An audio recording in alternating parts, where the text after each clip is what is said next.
Welcome. Here we have summarized the series and parallel connection, and here both the connections are compared. Here already we have summarized, and we will go through this.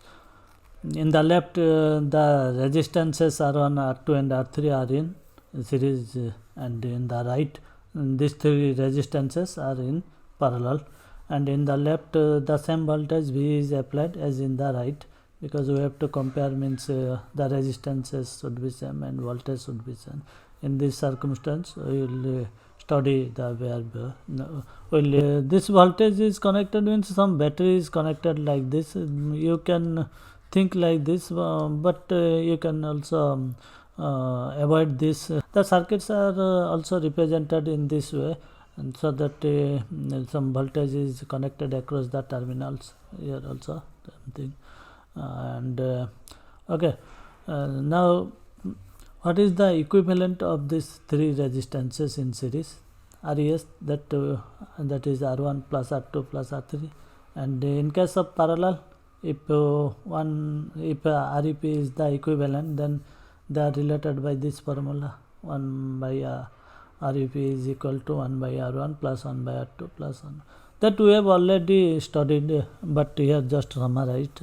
And RES greater than max R1, R2, R3. That means the maximum of these three. Suppose this is 10 and this is 12 and this is 17. So R3 is the maximum. So this value will be maximum.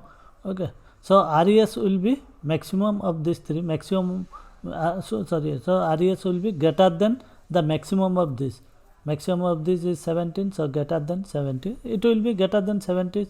Because if it is 17 and R1 or R2 will be added to that, then definitely RES will be greater. It is obvious. But here in this case, in this parallel case, REP less than minimum of R1, R2, R3. This also we have discussed in previous problem solving and while studying the theory, while discussing the theory. Just here summarized. So REP less than min of R1, R2, R3. That means minimum of R1, R2, R3. Suppose R1 is 5 ohm and R2 is 2 ohm, R3 is 7 ohm. Then R2 is the minimum. So this value will be R2, that is 2 ohm, and REP less than 2 ohm. Something 1.8, 1.8, that depends on other values also. Okay. Next point. V1 is equal to ISR1, V2 is equal to ISR2, V3 is equal to ISR3. The voltage across the resistances are V1, V2 and V3. In case of series, it is V1, V2, V3. In case of parallel, the voltage across the resistances is same, that is applied voltage V. In case of series, the current through the resistances, all the resistances are same, that is IS.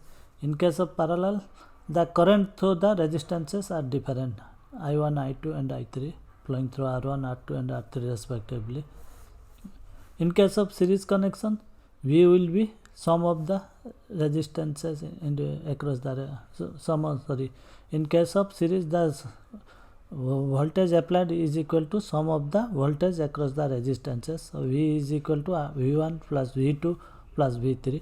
In case of parallel, IP, this current is sum of the current flowing through the resistance, that is IP is equal to I1 plus I2 plus I3.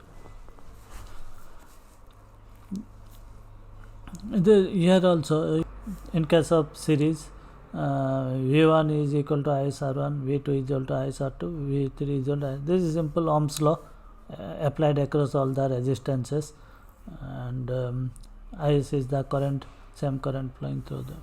And in case of this parallel connection, here also the Ohm's law applied for all the resistances individually, and we get this. So next is VI. V1 is to V2 is to V3 is equal to R1 is to R2 is to R3. These three voltages are in the ratio of the resistances. You can divide V1 by V2, you can find V1 by V2 is equal to R1 by R2. V1 by V2 is equal to R1 by R2.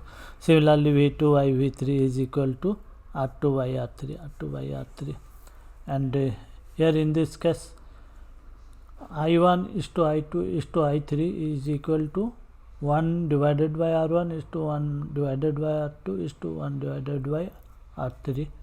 The current flowing through the resistances are inversely proportional to the value of resistance, or you can say directly proportional to 1 divided by resistance. From this we can find these values, we can deduce them, but if you do not know, if you don't have any idea about the ratio, then you can just remember this and you can solve the problem by using these formulas. So but it will be helpful if you understand this ratio also, and it will be quicker in solving the problems. Now IS is equal to V divided by RES. RES is the equivalent series resistance, and IP is equal to V divided by REP. REP is the equivalent parallel resistance. Now RES greater than REP, series resistance they are added, and that will be greater than REP.